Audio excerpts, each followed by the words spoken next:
Olá pessoal, essa aula é uma aula à distância, tendo em vista a nossa atual situação aí.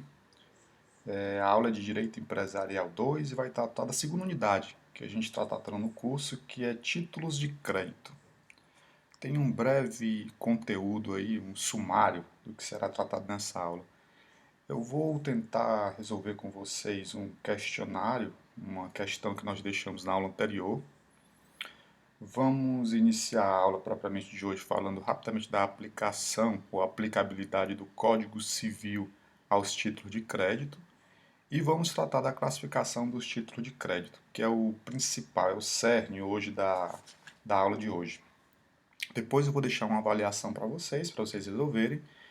E no último slide eu deixo aí a bibliografia indicada, mas é a bibliografia que vocês já sabem, já conhecem, que a gente já vem estudando ao longo do curso, durante as aulas presenciais, que é o Fábio Lio Coelho e o Marlon Tomazetti. O Fábio Lio Coelho está sempre lá na nossa biblioteca física, mas nesse momento, todo mundo impossibilitado de visitar a biblioteca, eu deixei o Fábio Lio Coelho pelo mesmo motivo que eu também deixei o Marlon Tomazetti, porque vários de vocês já me disseram que tem acesso ao livro no formato digital, tem acesso aí no formato, tem acesso aí via internet.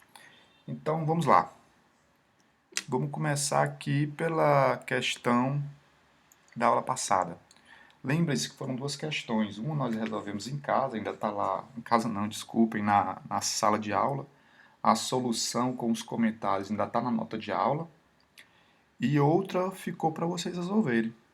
O ideal, obviamente, é que vocês resolvessem essa questão pesquisando, revendo o que foi dado sobre o que foi falado. Lembre-se que o assunto foi princípios do direito cambiário, princípios específicos dos títulos de crédito.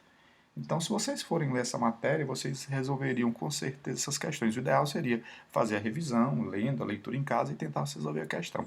Quem tentou procurar a resposta dessa questão na internet achou com facilidade. Essa é uma questão de concurso, tem vários sites aí que deixam já prontinho para você a solução. Mas aí você perdeu uma chance excelente de aproveitar e testar o seu conhecimento sobre os princípios dos títulos de crédito, os princípios do direito cambiário. Bom, vamos ver aí a questão que foi para o concurso de promotor de justiça e foi elaborado pela CESP ano passado. É uma questão bem nova. O Código Civil estabelece como título de crédito o documento necessário ao exercício literal e autônomo nele contido, somente produzindo efeito quando preenchidos os requisitos previstos em lei. Com referência a esse conceito e aos princípios que tratam dos títulos de crédito, é correto afirmar que a. O documento necessário se refere ao princípio da literalidade, pelo qual o cumprimento do título expresso no documento só se faz com a sua apresentação. Bom, quando ele diz aí o documento necessário, ele está se referindo exatamente ao conceito, ao que a assertiva, ao que ele escreveu já no enunciado do código, da questão. Olha aí, ó. O Código Civil estabelece como título de crédito o documento necessário ao exercício literal e autônomo dele contido. Então ele está perguntando se essa expressão aí, documento necessário, se refere ao princípio da literalidade. Essa de pronto está errada. A gente viu aí na aula presencial, nossa última aula presencial, que essa expressão documento necessário se refere, na verdade, ao princípio da cartularidade. O princípio da cartularidade, nós vimos aquela discussão se ele incorpora ou se ele materializa o crédito. Na verdade, todo mundo, a maioria pelo menos aí, concorda que ele materializa e por esse motivo ele se confundiria com o próprio crédito. Alguns dizem que ele se confundiria com o próprio crédito. Isso tem crítica, né? Claro, como tudo no direito é passível de crítica, passível de correntes diferentes. Mas todo mundo concorda que essa expressão documento necessário se refere, na verdade, ao princípio da cartularidade. Significa que você deve ter a posse do próprio documento para poder exigir o direito expresso, o direito contido, o direito incorporado neste mesmo documento. Então está errada. Para corrigir aí, seria o princípio da cartularidade. A letra B, o princípio da cartularidade pode ser relativizado quando o credor recebeu o título de crédito em fotocópia, desde que devidamente autenticado em cartório. Também está errada. Está errada porque, embora nós tenhamos falado que o princípio da cartularidade tende a ser relativizado mesmo, um excelente exemplo aí são as duplicatas virtuais, nós falamos disso. Falamos também que tem uma discussão, até levada a efeito pelo Tomasetti, de que talvez sim ou talvez não, o futuro do princípio da cartularidade seria se extinguir, ou pelo menos não ser mais tão cobrado, não ser tão aplicado com a mesma força que é aplicado hoje, porque os próprios processos judiciais estão todos digitalizados e virtualizados hoje, né? Então, teria aí uma tendência de surgir um outro princípio, ou pelo menos amenizar ou relativizar esse princípio da cartularidade. Isso aí é alvo de muita discussão ainda. Lembre-se que o próprio Tomasetti disse que continua acreditando que o princípio da cartularidade se aplica plenamente, inclusive às duplicatas virtuais, pelo entendimento que ele tem sobre a palavra documento, que o documento virtual também seria um documento. Mas o fato é que, se existe discussão sobre essa relativização do princípio da cartularidade, não existe neste ponto que está tratando o item aí. Ou seja, o título de crédito não pode ser cobrado o direito contido no título de crédito não pode ser cobrado através de uma fotocópia, ainda que devidamente autenticada. Isso está totalmente errado, mesmo porque lembrem-se que você prejudicaria aí, você possibilitaria uma circulação do título de crédito. Já imaginou alguém com uma fotocópia exige o cumprimento daquele direito e alguém que tem um original poderia fazer circular o título de crédito? Então a B também está errada.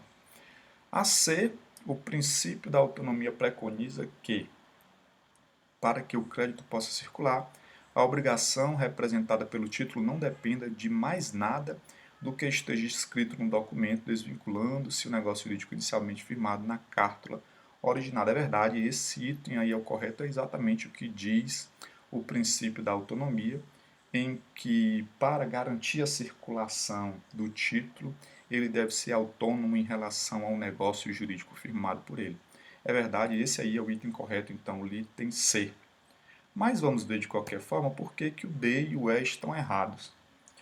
O item D, os títulos de crédito não estão sujeitos a outros princípios ou requisitos jurídicos inespecíficos, bastando que atendam aos requisitos de validade previstos em lei. Ora, não basta os requisitos de validade previstos em lei de modo geral. Os títulos de crédito estão sim sujeitos a princípios específicos, a outros princípios, exatamente os princípios que nós estudamos na aula passada, o princípio da cartularidade, da literalidade, da autonomia. O da autonomia a gente viu que se subdivide aí, segundo o Fábio Leo Coelho, em abstração e inoponibilidade das exceções pessoais. Então, ele sim, está errado o item, os títulos de crédito se sujeitam sim a esses princípios específicos. O item E, a legislação, além da literalidade de uma cártula, permite, em regra, que outros elementos constem no título de crédito, desde que expressamente escritos, como ocorre com a estipulação de juros, com a proibição de endosso e com a exclusão da responsabilidade por despesa. Bom, esse aí está errado, mas ele necessita de um comentário nosso, porque ele está errado, porque ele contradiz exatamente a letra da lei. Ele contradiz o Código Civil. Por isso aí, por contrariar a letra da lei, já estaria errado simplesmente assim. Mas ele precisa de uma observação porque a gente precisa entender que os títulos de créditos que nós vamos estudar esse semestre, quais sejam a letra de câmbio, o cheque, a nota promissória e qual foi o que eu deixei de dizer? Nota promissória, letra de câmbio, o cheque e a duplicata, desculpe, são os quatro aí, duplicata, nota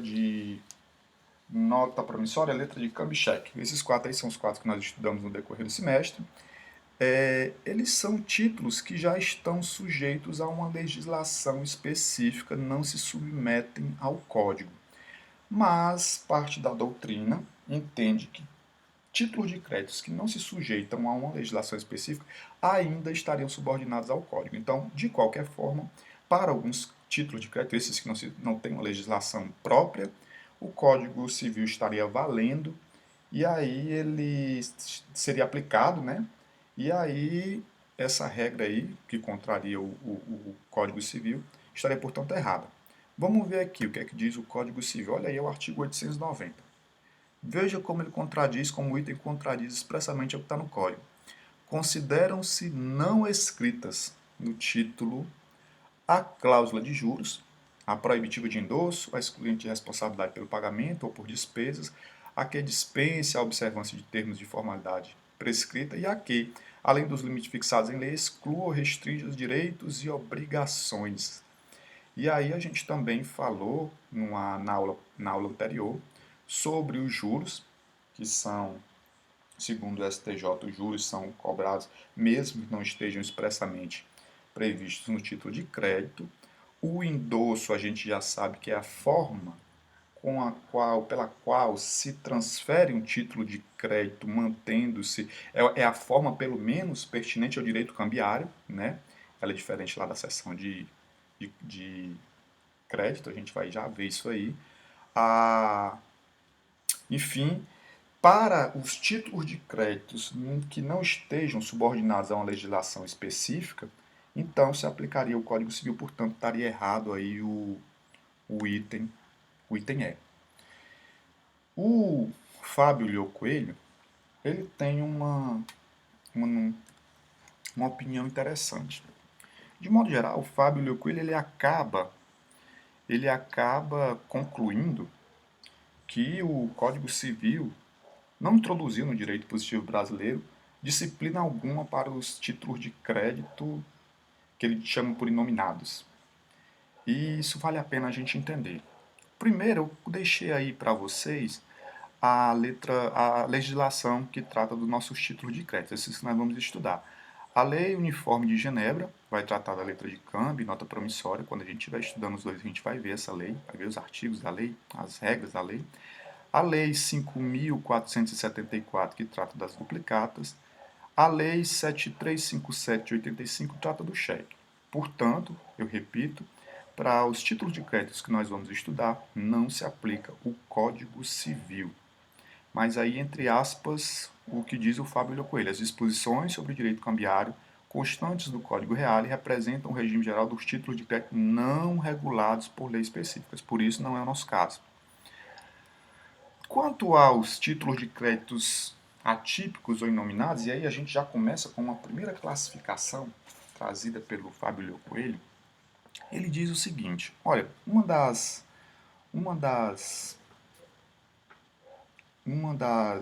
dos elementos necessários para um título de crédito é o que ele chama de cláusula cambiária. Cláusula cambiária seria como se identifica o título.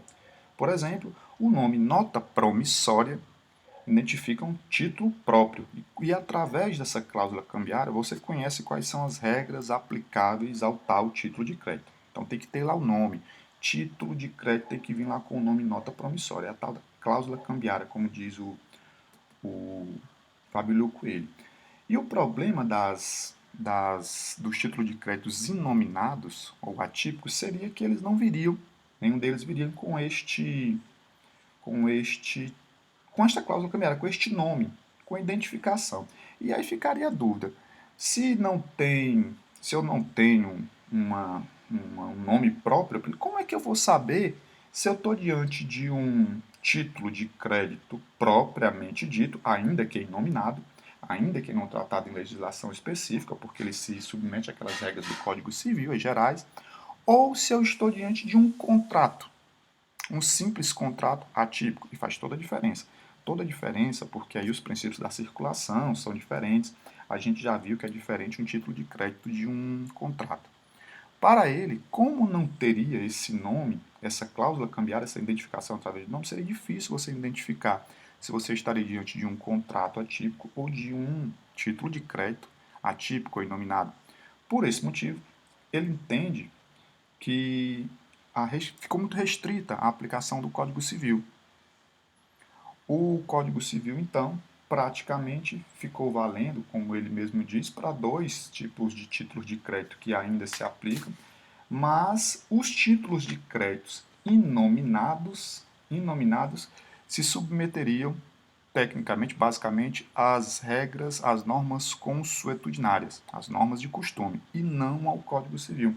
Ele traz um exemplo, que é um título de crédito conhecido como FICA, FICA, ou vaca-papel.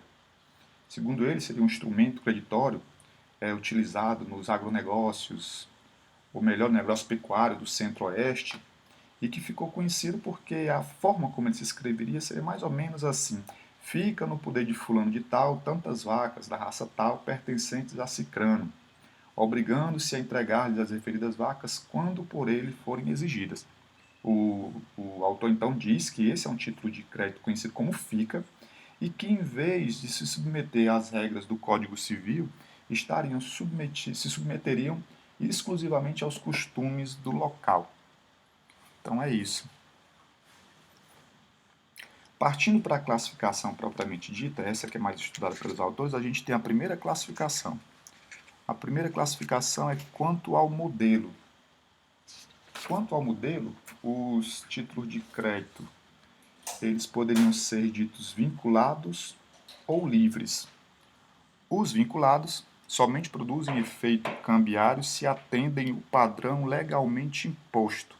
Aí a gente teria o exemplo do cheque ou da duplicata.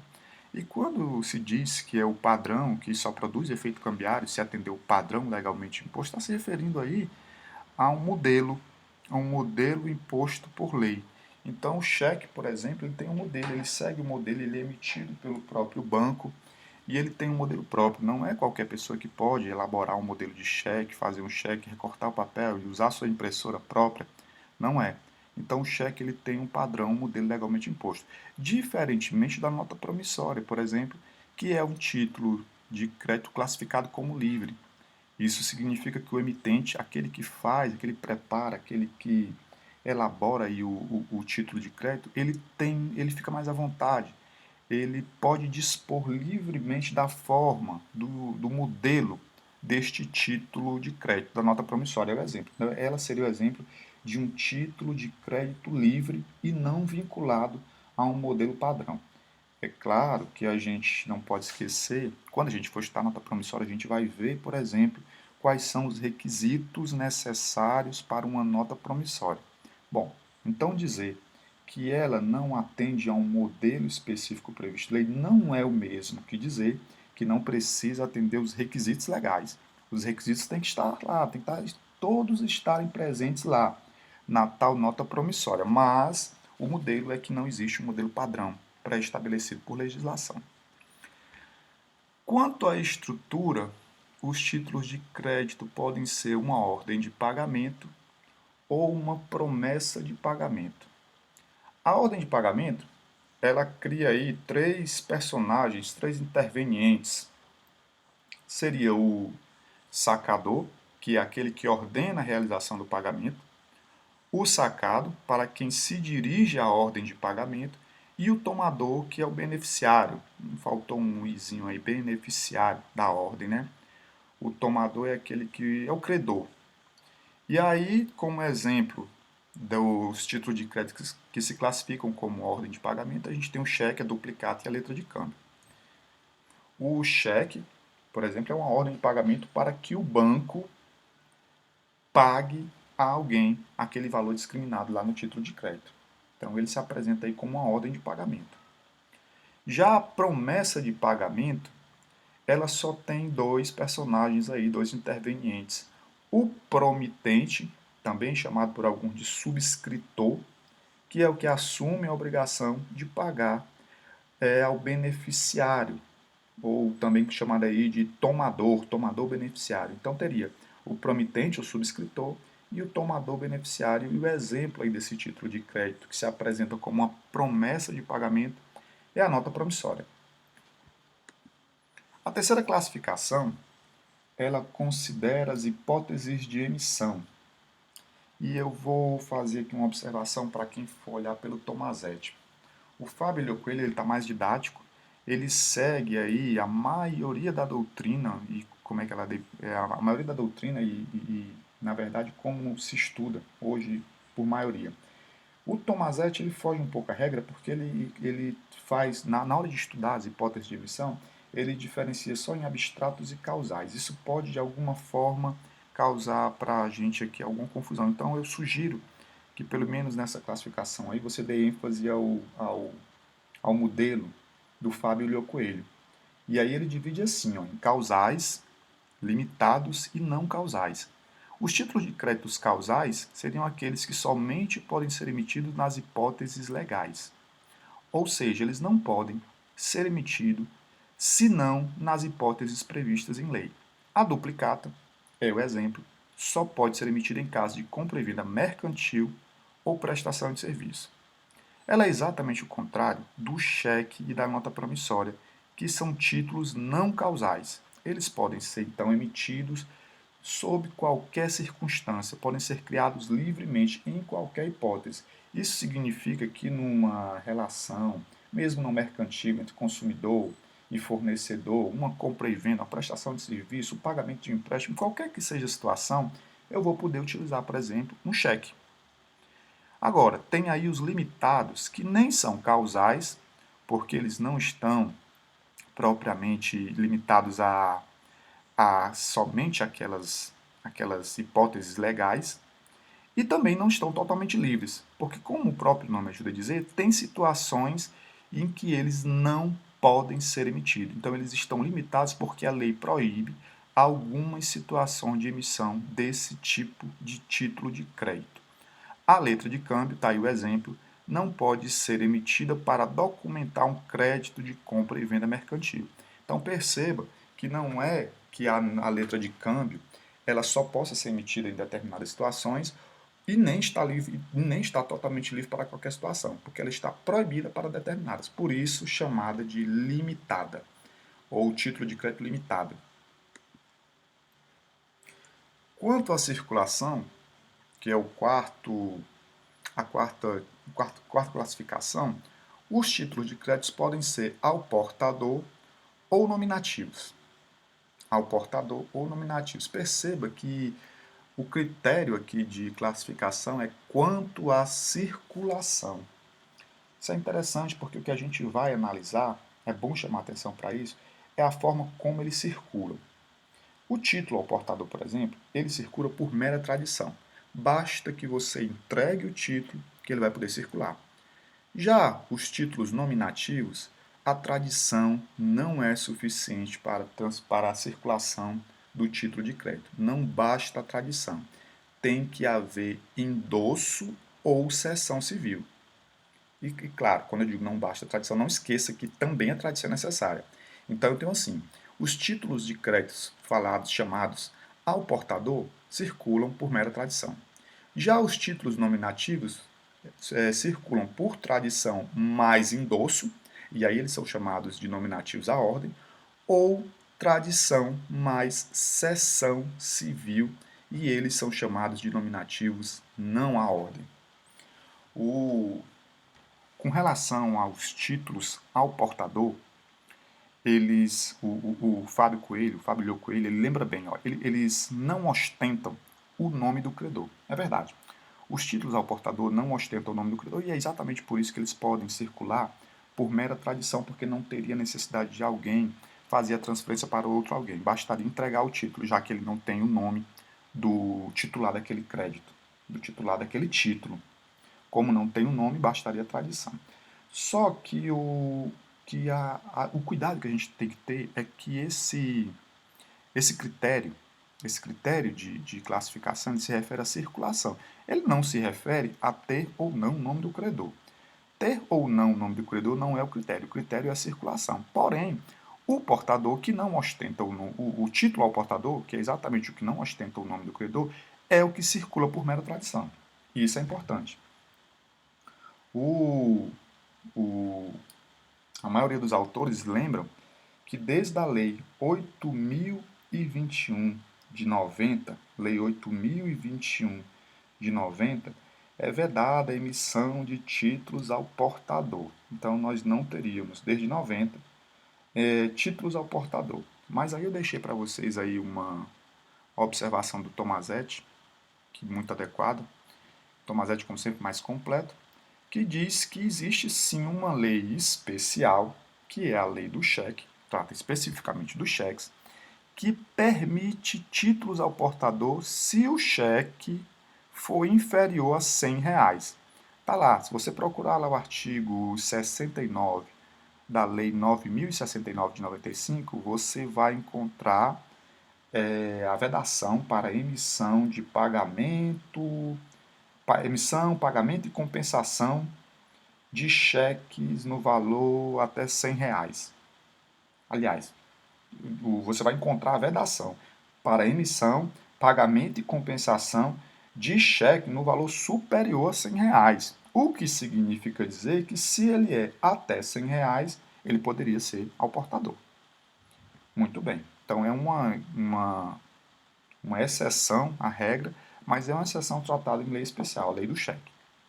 Então essa regra aí vale para o cheque. Né? No mais, vinga ainda a lei da não possibilidade de títulos ao portador. Quanto aos títulos nominativos à ordem e nominativos não à ordem, você já sabe que os primeiros, os nominativos à ordem, eles se transferem por endosso mais tradição, e o segundo, os nominativos não à ordem, se transferem por cessão civil mais tradição. Então aqui você tem que lembrar também algo que nós falamos nas aulas presenciais sobre a diferença entre o endosso e a cessão civil. Abre aí no teu Código Civil, lá no artigo 296. Um artigo 296 que vai tratar da cessão de crédito. Olha o que é que diz o 296. Salvo estipulação em contrário, o cedente não responde pela solvência do devedor. Essa daí é uma obrigação, segundo estudamos, já faz um tempo lá em Direito Civil 2, obrigação pró-soluto.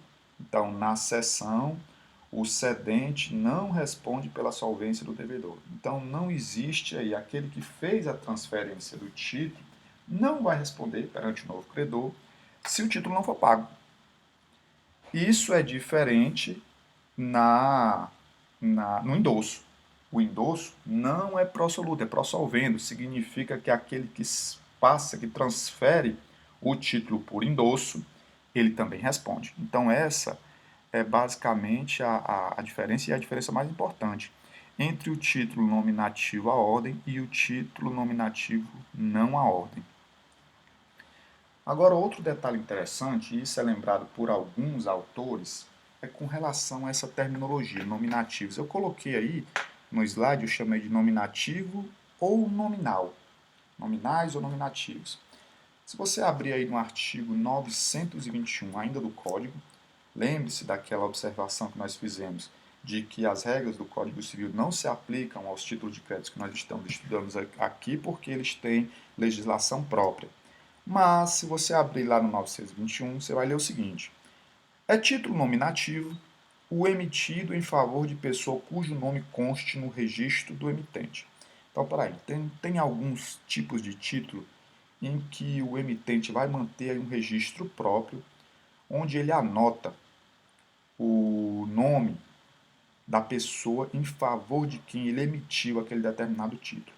É isso para o Código Civil que se chama título nominativo. Então, para o Código Civil não é exatamente essa diferença que a gente acabou de fazer aqui, com endosso, com cessão. Na verdade basta que o sujeito tenha um registro próprio e mantenha lá o nome da pessoa em favor de quem foi emitido o título de crédito, para que eu possa chamar esse título de título nominativo. E aí fica a dúvida de se você de repente encontrar as duas terminologias numa questão, numa conversa, numa decisão, títulos nominais e títulos nominativos. Será que vai estar se referindo a essa classificação que nós estudamos aqui fora do Código Civil, ou vai estar levando em consideração aquele nome lá, nominativo, especificamente aquela terminologia lá, título nominativo do Código Civil?